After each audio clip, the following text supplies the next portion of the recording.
Olá, eu sou a professora Rafaela e estamos começando mais uma aula de língua portuguesa aqui na TV do CAIS. Hoje vamos iniciar uma discussão muito importante que diz respeito a todos nós, o combate ao racismo.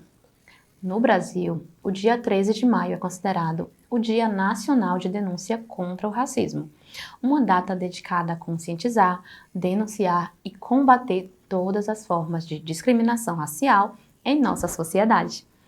O racismo é um problema que infelizmente ainda persiste e é nosso dever como cidadãos e como estudantes de língua portuguesa nos envolvermos ativamente na luta contra essa forma de preconceito.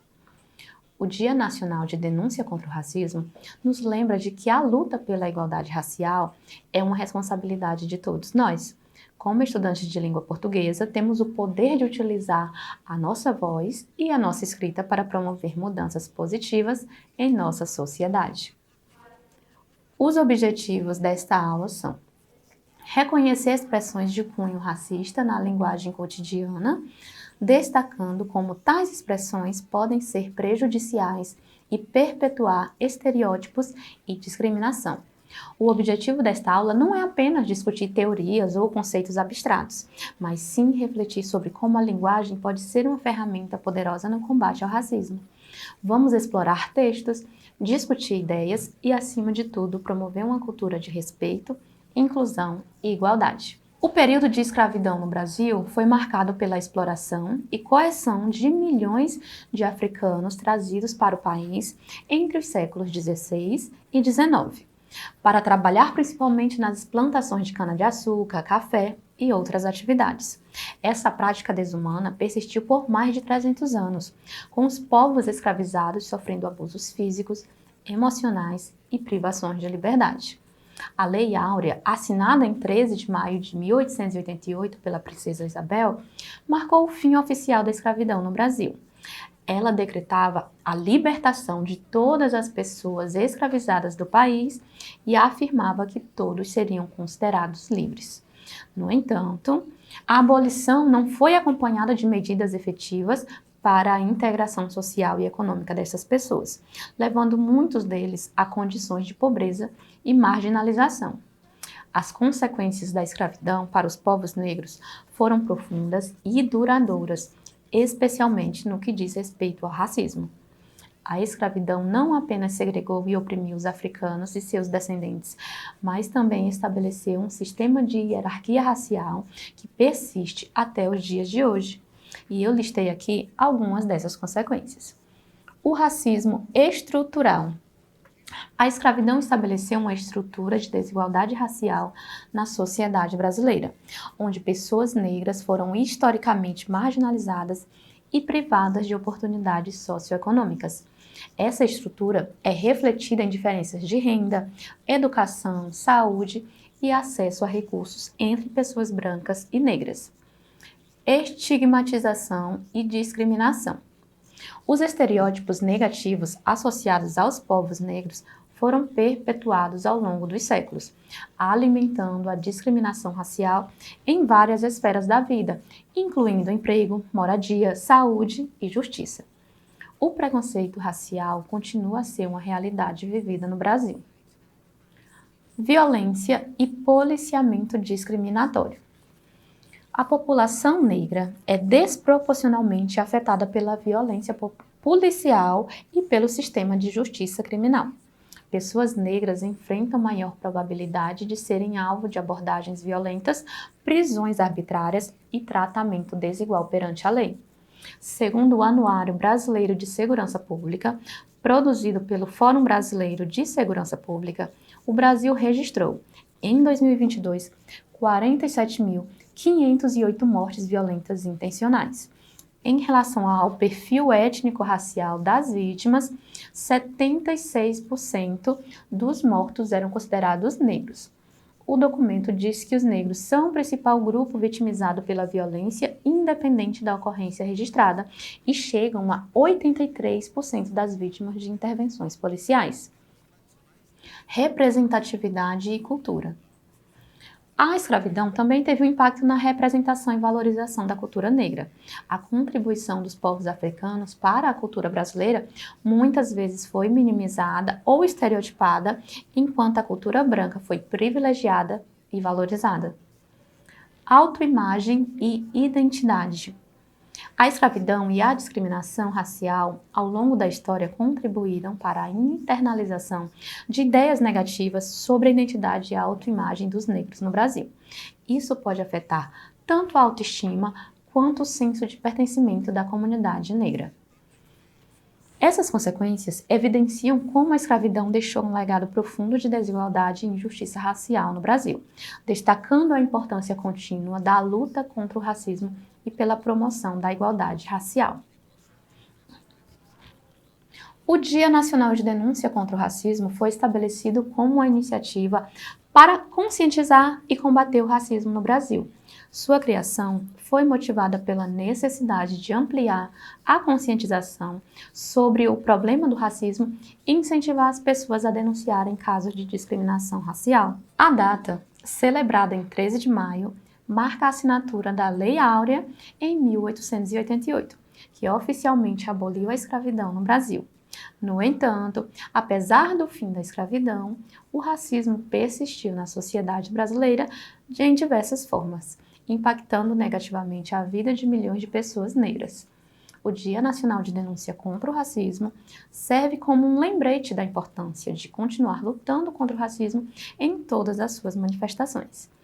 Ele também destaca a necessidade de promover a igualdade racial e a justiça social para construir uma sociedade mais inclusiva e justa para todos os brasileiros.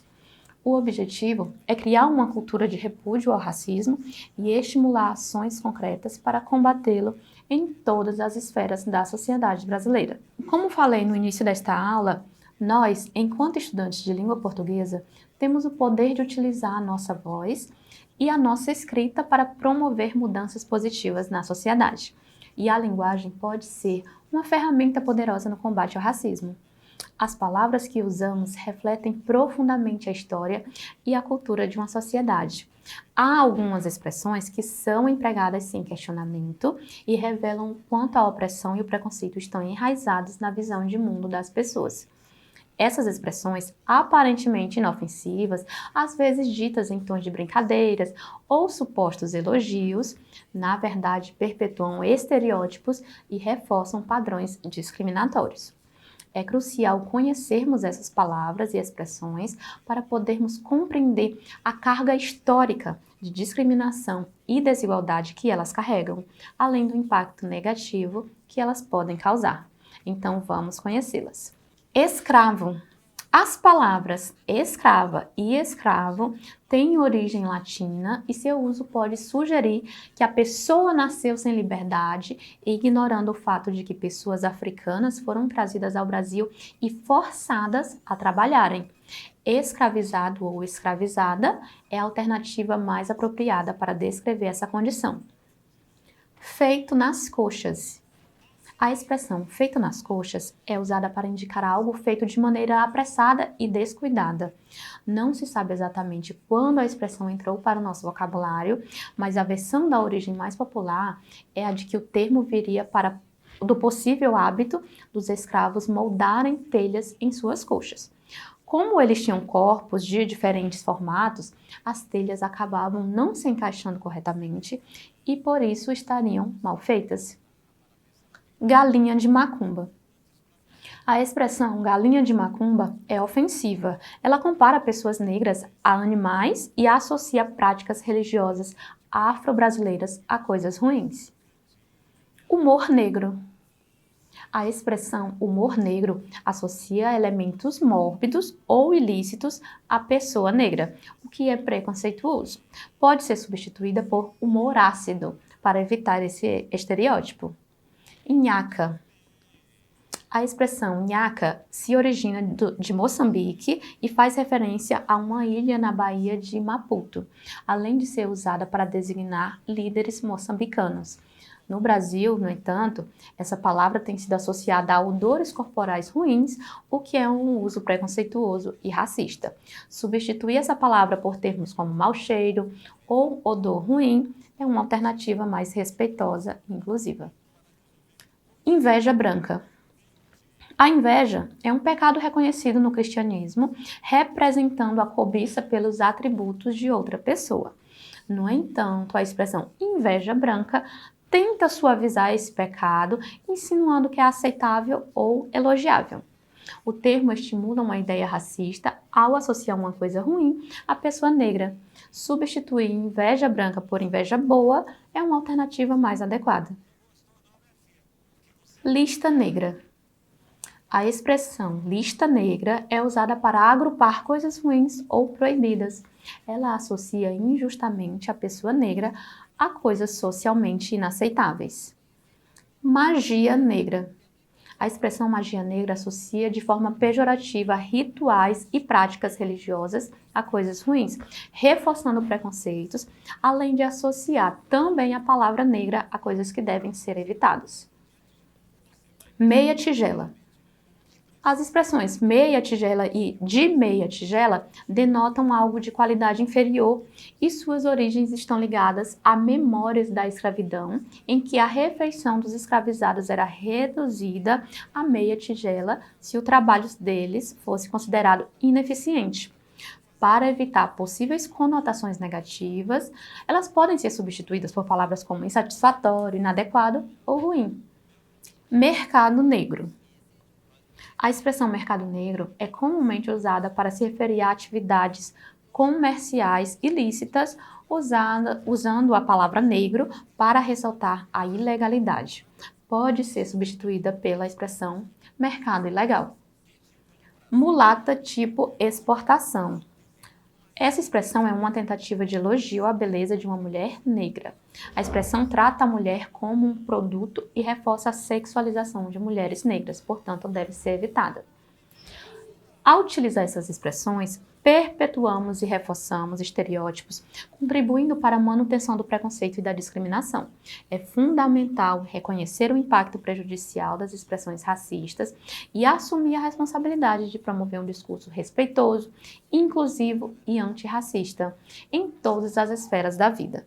Isso envolve educar-se, estar atento ao poder das palavras e trabalhar ativamente para combater o racismo em todas as suas formas. A leitura é a melhor maneira de se educar para qualquer assunto. Sabendo disso, eu trouxe alguns exemplos de textos literários que abordam a temática do racismo. Clara dos Anjos, de Lima Barreto. Essa obra, de 1948, é considerada uma das mais importantes de Lima Barreto e trata de questões como racismo, preconceito e desigualdade social. O romance conta a história de Clara, uma jovem mulata de classe média carioca, filha de um carteiro e de uma lavadeira, que vive em um ambiente marcado pelo preconceito racial e social. Clara é uma personagem sensível e ingênua, que sonha com um futuro melhor, mas que acaba sendo vítima das injustiças e dos estereótipos impostos pela sociedade.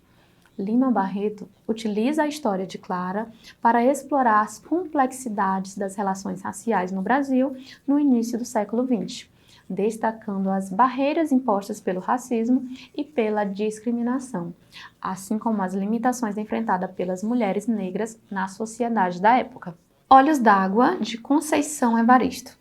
Essa obra é uma coletânea de contos escrita pela escritora brasileira Conceição Evaristo. Publicado em 1999, os contos de Olhos d'Água exploram as vidas de mulheres negras, principalmente moradoras de favelas e periferias, que enfrentam uma série de desafios e adversidades em suas jornadas. A obra retrata a complexidade das relações humanas e as injustiças sociais que permeiam a vida das personagens, ao mesmo tempo em que celebram sua força, sua resiliência e sua capacidade de transformação. Olhos d'Água é um livro poderoso que convida os leitores a refletirem sobre o impacto do racismo, do machismo e da exclusão social na vida das pessoas negras no Brasil. O Mulato, de Aloísio Azevedo. Publicado em 1881, este romance brasileiro retrata as questões raciais no contexto da sociedade brasileira do século XIX. A história gira em torno de Raimundo, filho de uma mulher escravizada e de um senhor de engenho, que enfrenta o preconceito por sua origem. Estes são apenas alguns exemplos de textos literários que abordam o tema do racismo de diferentes perspectivas e contextos históricos. Cada obra oferece insights valiosos sobre as experiências e desafios enfrentados por indivíduos negros em diferentes partes do mundo, permitindo uma compreensão mais profunda e sensível desse problema global. Chegou a hora de você aparecer aqui na TV. Para participar da aula de hoje, você pode criar um vídeo educacional explicando o significado e a importância do Dia Nacional de Denúncia contra o Racismo. Pode destacar estatísticas sobre a discriminação racial, exemplos de casos de racismo e informações sobre como denunciar esses incidentes. Envie o seu vídeo para a gente, que você pode aparecer aqui na TV nas próximas aulas. Eu aguardo o vídeo de vocês, hein? Esta foi a nossa aula sobre o Dia Nacional de Denúncia contra o Racismo. Espero que tenham gostado, que tenham aprendido bastante e eu aguardo vocês na próxima. Até lá!